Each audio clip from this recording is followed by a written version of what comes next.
Welcome, this is Dudley Moore from Remote Places, New Zealand. Today we're travelling to Matakanui, or Quincas, as it was known back in the day, and then via the picturesque Clyde township and over the hills back to the Nevis Valley. This will be my third attempt to enter the Nevis Valley this week. Will I get in this time? After a comfortable night on a farm just out of Omakau, we enjoy another lovely Central Otago day. Still travelling on the Suzuki DR650 from Central Otago Motorcycle Hire.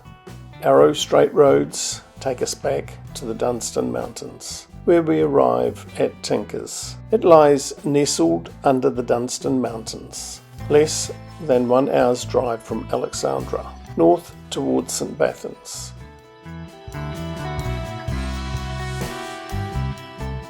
Gold was discovered here back in early 1863, and by December these diggings contained 200 miners. However, 120 days later only 60 remained. Such is the changeable state of a gold rush. This number continued to decline until companies and more persistent parties established themselves and mined the site throughout the 1880s and 1890s. Matakanui refers to one of the three high points along the Dunstan Range, but the town was originally known as Quincas. There are different theories for this. It may have come from the miners' camp resembling a tinker's camp with all the pots and pans. Tinsmiths were then called tinkers. Or it may be based on a reply given by a miner when asked, what was he doing? Just tinkering around. At one stage, the town had a library, church, blacksmith, butchery, general store and numerous houses. Only a few of these original mud brick buildings can be seen today. The old Duggan's mud brick store began life as a Goldfields dance hall and operated for 100 years. The former Nuture Tavern, opened in 1869, had 10 bedrooms, 2 sitting rooms, a 20-seat dining room table and a large billiard room. The stables have 6 stalls and 3 loose boxes, which indicates the hotel's popularity. After being destroyed by fire, it was rebuilt using the old stone walls of the original. Today these buildings are privately owned.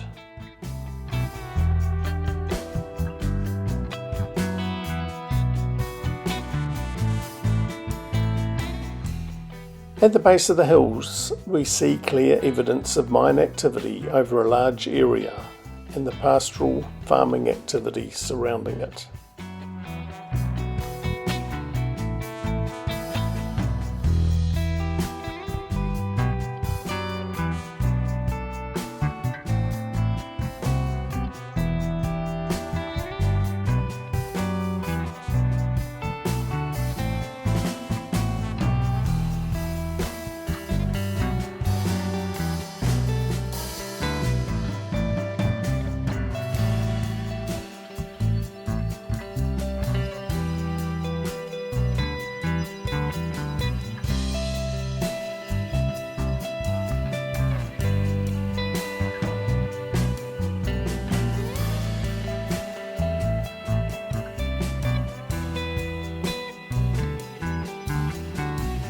Wondered why there was so much activity up there with the sheep, but then there's 4 or 5 goats wandering through the middle of them.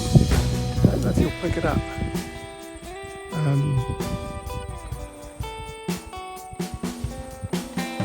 Caused a big stir.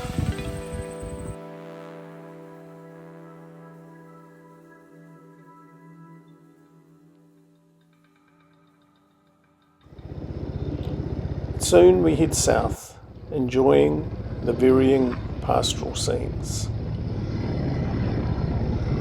G'day. You right? Yeah, I'll just shoot up the side. Yeah. Lovely day for it. Yeah. Hold on. Thanks.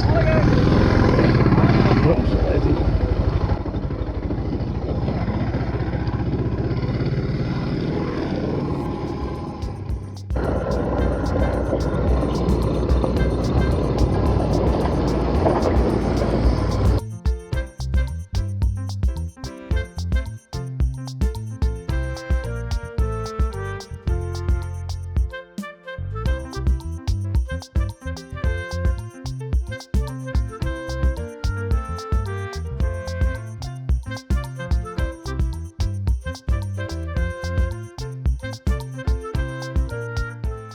We stopped for lunch in a cafe in Clyde, a picturesque, restored old town centre beneath the Clyde Dam.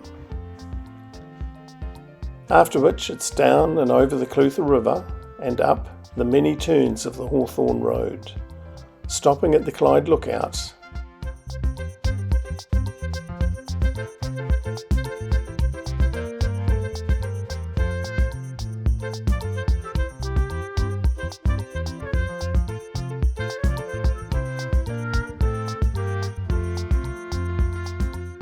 And on into the Bannockburn Valley.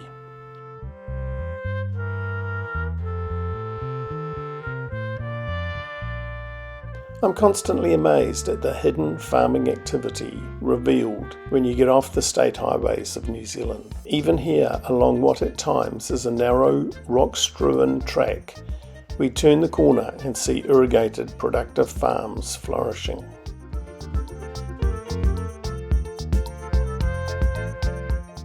We turn left on the Nevis Road leading up to Duffers Pass.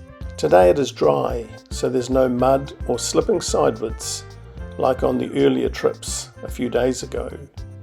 It was a great experience on this interesting road with awesome weather and views.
But disaster happened just over the pass as I stopped to take a photo of the Nevis Valley with the snow-covered Remarkables in the background. I dropped the motorbike, crushing my left foot under it.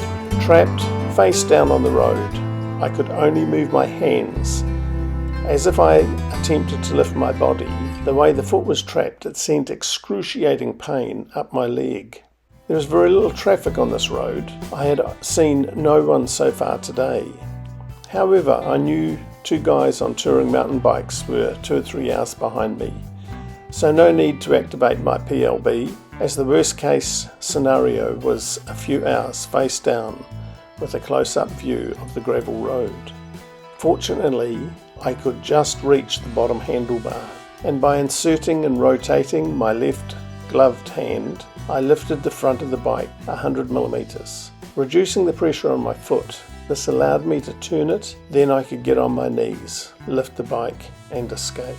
I could ride as the pain was manageable, so I rode down into the valley and explored the lower end.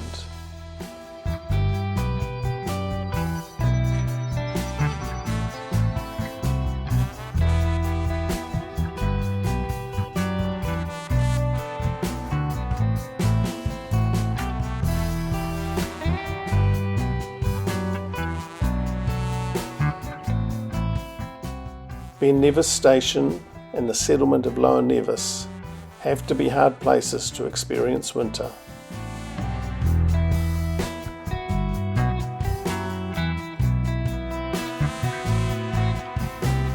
Do you want to come visiting? They've got air conditioning, every window, even the roof off, so the air just flows through. Fireplace, even without the roof. Try and keep you warm. Well, there's a bit of the roof left. Perhaps it was owned by a Scotsman. It's Grange's native plants.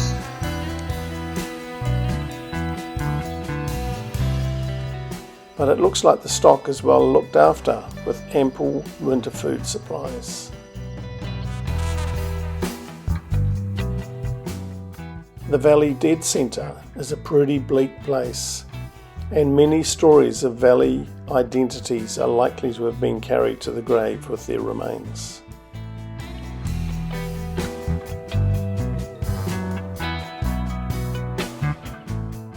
Just past the Lower Nevis settlement, as the afternoon was getting on and the pain from my ankle was saying, "Behave," I turned around and headed out of this amazing valley.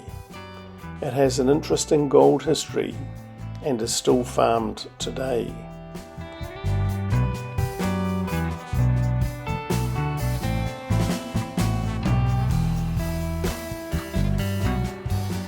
It also offers many recreational activities, be it fishing, hiking, riding or photography, for the more intrepid among us. It is a popular ride for hardcore mountain bike tourists. The two Kiwis mentioned earlier were enjoying a breather at the top of Duffus Pass. And I spoke to an Aussie lass pushing her bike further down the road. I assured her the pushing was nearly over, just 5 kilometres in her granny gears to get to the top, and then it was all downhill to the valley floor. She looked grateful at hearing that news. So another great day of riding ended, and it was great to finally get into the Nevis Valley after 3 attempts on this South Island visit. I returned the DR650 to the hire company, where I removed my right boot to find a large swollen protrusion on my ankle. It looked like someone had slipped a Big Mac under my sock. Oh well, it looks like I've strained my ankle, I thought, and wrapped it up in an elastic bandage.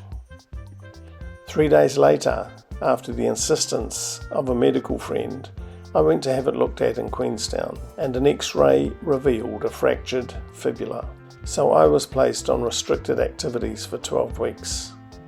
I have mostly behaved, with regular encouragement from the pain to remind me, but I'm sure looking forward to full physical mobility again.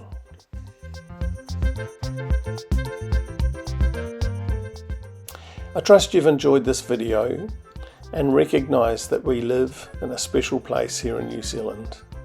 Make sure you grab those opportunities to see it while you can, and keep exploring wherever and however you can.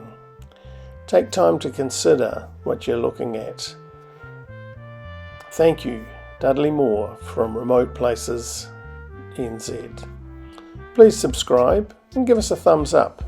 It encourages us to keep producing more videos.